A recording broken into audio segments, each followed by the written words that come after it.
A very good morning, my dear children. How are you? Are you studying? Okay, study well and be happy.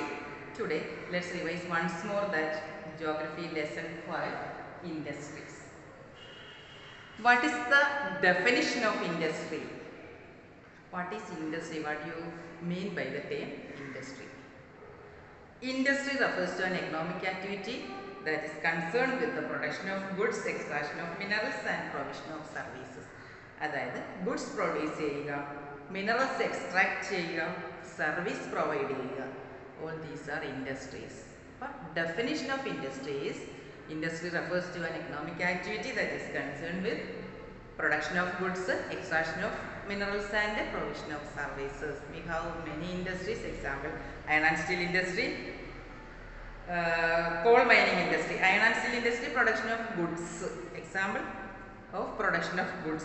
Then coal mining industry, extraction of minerals and tourism industry, service provider industry. Then classification of industry on the basis of raw materials, size and ownership.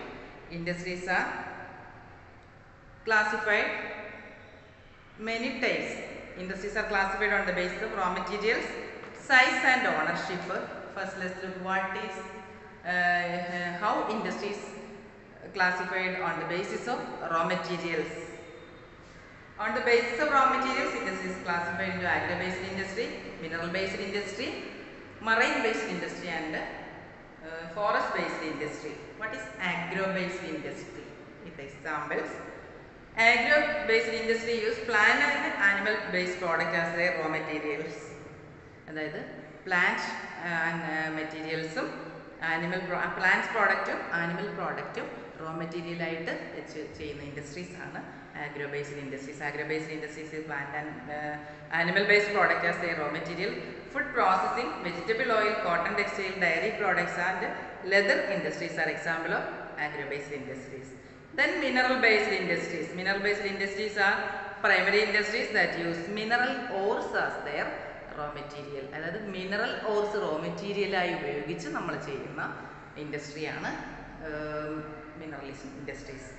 അതായത് നമ്മൾ iron ഓറിൽ നിന്നും iron എടുത്തിട്ട് ഈ iron മറ്റു പല ഇൻഡസ്ട്രീസിലും raw material ആയിട്ട് ഉപയോഗിക്കുന്നുണ്ട്. അപ്പോൾ iron made from iron ore is the product of mineral based industry. This is used as raw material for the manufacture of a number of other industries such as heavy machinery, building materials and railway coaches. But these are the examples of mineral based industry, heavy machinery, building materials and railway coaches. Then marine based industry.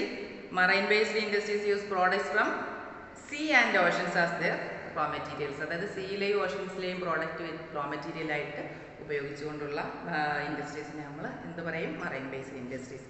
Example fish oil, sea food etcetera. Then forest-based industries utilize forest produce as their raw materials. The industries associated with forest, pulp and paper, pharmaceuticals, furniture and buildings. അതായത് forest products raw material ആയിട്ട് വെച്ചിട്ട് ചെയ്യുന്ന industries ആണ് forest based industries. Example pharmaceuticals, furniture, buildings, pulp and paper. All these are examples of forest based industries. These are the industries classified on the basis of raw materials. Agro-based, marine-based, mineral-based and forest-based industries. Then based on size, industries are classified into two types, large scale and small scale industries. Based on size refers to the amount of capital invested, number of people employed and the volume of production. Based on size, industries can be, അതായത് volume of production, ആ quantity investment ഒക്കെ അതിനെ base ചെയ്തിട്ട് two types ഉണ്ട് industries. അത് small scale, നമ്മൾ lesser amount of ഇൻവെസ്റ്റ്മെൻറ്റും lesser quantity raw materials ഒക്കെ വെച്ചിട്ട് ചെയ്യുന്ന ഇൻഡസ്ട്രീസ് ആണ് സ്മോൾ സ്കെയിൽ ഇൻഡസ്ട്രീസ്. അപ്പം എന്താണ്? Based on size, industries can be classified into small scale and large scale industries.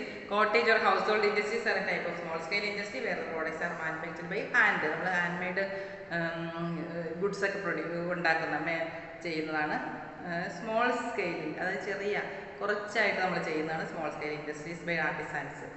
പിന്നെ example basket weaving, pottery and other handicrafts are examples of small scale industry. അത് small ഇൻവെസ്റ്റ്മെൻറ്റും small ലേബറും small quantity പ്രോഡക്റ്റിന് വേണ്ടി നമ്മൾ handmade വർക്കാണ് കൂടുതലും ചെയ്യുന്നത് small scale industries.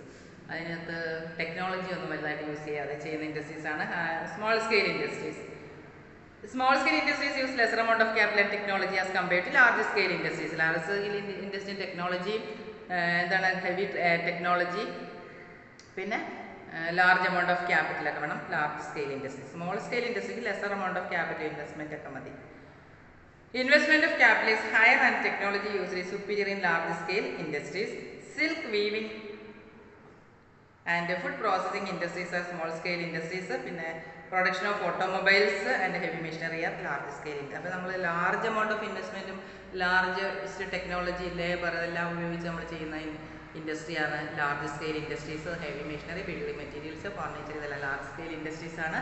Basket weaving, silk weaving, പിന്നെ കോട്ടൺ വീവിങ്, പോട്ടറി ഇതൊക്കെ ഹാൻഡ് മെയ്ഡ് വർക്കാണ്. അതൊക്കെ സ്മോൾ സ്കെയിൽ ഇൻഡസ്ട്രീസ് ആണ്. Then based on ownership, industries are classified into private sector industries, public sector industries, joint sector industries and cooperative sector industries. What is private sector industries? Private sector industries are owned and operated by individuals or a group of individuals, whereas public sector industries are owned and operated by the government.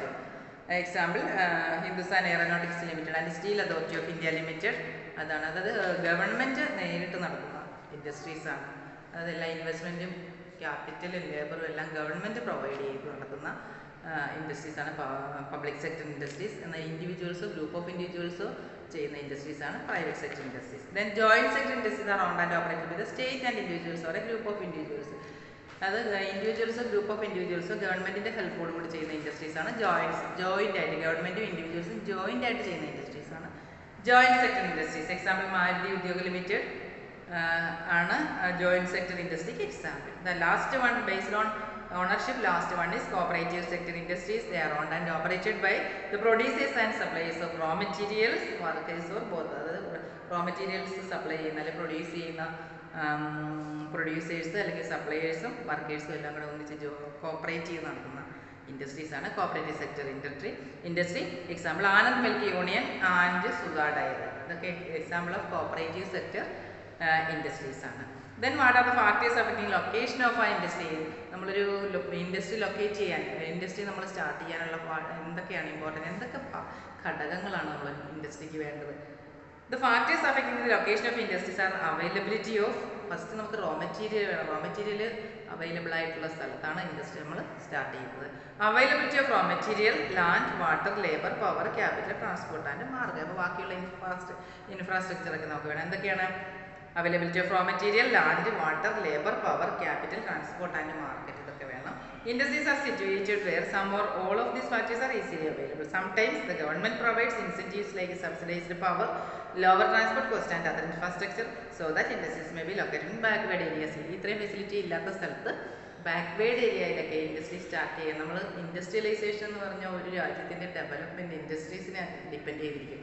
Industry well developed ആണെങ്കിൽ ആ രാജ്യം നല്ല developed ആയി വരും. അപ്പം government എന്ത് ചെയ്യും? Government incentives പല ആനുകൂല്യങ്ങളും ഇൻഡസ്ട്രീസ് ബാക്ക്വേർഡ് ഏരിയാസിലൊക്കെ തുടങ്ങാൻ കൊടുക്കാറുണ്ട്. ഇൻഡസ്ട്രിയലൈസേഷൻ ഓഫൺ ലിസ്റ്റ് development and growth of towns and cities. ഇൻഡസ്ട്രിയലൈസേഷൻ്റെ ഡെവലപ്മെൻറ്റ് നമ്മുടെ ടൗൺസിൻ്റെയും സിറ്റീസും ഒക്കെ ഗ്രോത്തിൻ്റെ വളർച്ചയ്ക്ക് വളരെയധികം സഹായിക്കുന്നു. Then industrial system. An industrial system consists of inputs, process and output. The inputs are raw materials, labor and cost of land, transport, power and other infrastructure. The process includes a wide range of activities that convert the raw material into finished goods. The outputs are the end product and the income earned from it. That is industrial system. Then industrial regions. Major industrial regions of the world are Eastern North America, Western and Central Europe, Eastern Europe and Eastern Asia. These are the major industrial regions in the world. Then major industrial regions in India are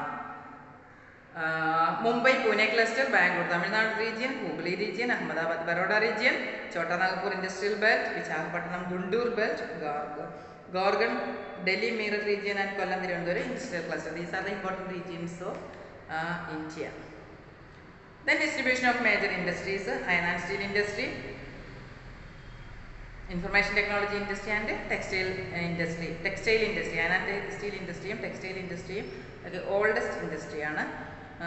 നേരത്തെ ഇന്ത്യക്ക് സ്വാതന്ത്ര്യം കിട്ടുന്ന India independent ആകുന്നതിന് മുമ്പ് തന്നെയുള്ള ഇൻഡസ്ട്രിയാണ് iron and steel ഇൻഡസ്ട്രിയും textile industry. this information IT industry or information technology industry is the emerging industry. അത് എമർജ് ചെയ്ത് ഇങ്ങനെ വരുന്നതേ ഉള്ളൂ. പിന്നെ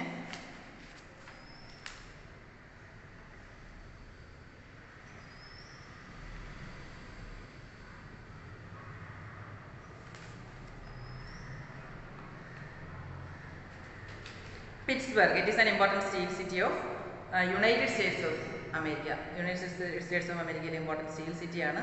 അവിടെ ലൊക്കേഷണൽ ഫാക്ടേഴ്സ് ഒക്കെ അവൈലബിൾ ആണ്. അതുകൊണ്ട് തന്നെ പിറ്റ്സ്ബർഗ് ആണ് United States of America steel city ആയിട്ട് സെലക്ട് ചെയ്തിരിക്കുന്നത്. Then Osaka. Osaka is an important steel city in textile center ആണ്. It is an important textile center of Japan. This Osaka is also known as Manchester of Japan. Then Ahmedabad is located in Gujarat banks of the river Sabarmati. The first mill was established in 1859. That the first mill textile mill നമ്മുടെ ഇന്ത്യയിൽ establish ചെയ്തത് first മുംബൈയിലാണ്. That is in 1854. അതിനുശേഷം second textile city ആയിട്ട് എടുത്തിരിക്കുന്നത്, അതായത് second textile mill start ചെയ്തത് അഹമ്മദാബാദിലാണ്, ഗുജറാത്തിലെ. അത് 1859 സെക്കൻഡ് ടെക്സ്റ്റൈൽ മില്ലാണ് നമ്മുടെ ഇന്ത്യയിലെ Ahmedabad. Ahmedabad is known as Manchester of India. Osaka is known as Manchester of Japan. ഇത്രയേ ഉള്ളൂ. These are the important points from that lesson. Then let's look what are the important questions from that lesson. What is meant by the term industry? What is the meaning of definition of industry? Industry refers to an economic activity that is concerned with production of goods, extraction of minerals and provision of services. Then second question from that section, which are the main factors which influence the location of an industry? The availability of raw material, land, water, labor, power, capital, transport and markets are the major factors influence the location of an industry. Then next question, which industry is often referred to as the backbone of modern industry and why? Iron and steel industry is often referred to as the backbone of modern industry because it is a feeder industry whose products are used as raw material for other industries. Then why cotton textile industry rapidly expanded in Mumbai? Because the presence of a lot of favorable conditions, warm and moist climate, a port situated nearby to import machinery, easy availability of raw materials and skilled labor were factors behind this. The next question, differentiate between or distinguish between the following. First one is agro-based and mineral-based industry. What is agro-based industry? Agro-based industry use plant and animal products. Based products are their raw material, example leather industry and food processing. Then mineral-based industries use mineral ores are their raw material, example iron and steel industry. Then what is the difference between public sector and private or joint sector industry? Public sector industries are owned and operated by the government, example Hindustan Aeronautics Limited and Steel Authority of India. Then joint sector industries are owned and operated by the state as well as individuals, example Maruti Udyog Limited. These are the important questions and major points from the lesson. Everybody study well and read the test well, so that you may get better understanding of the content. Everybody study well. Let's wind up the class. Thank you.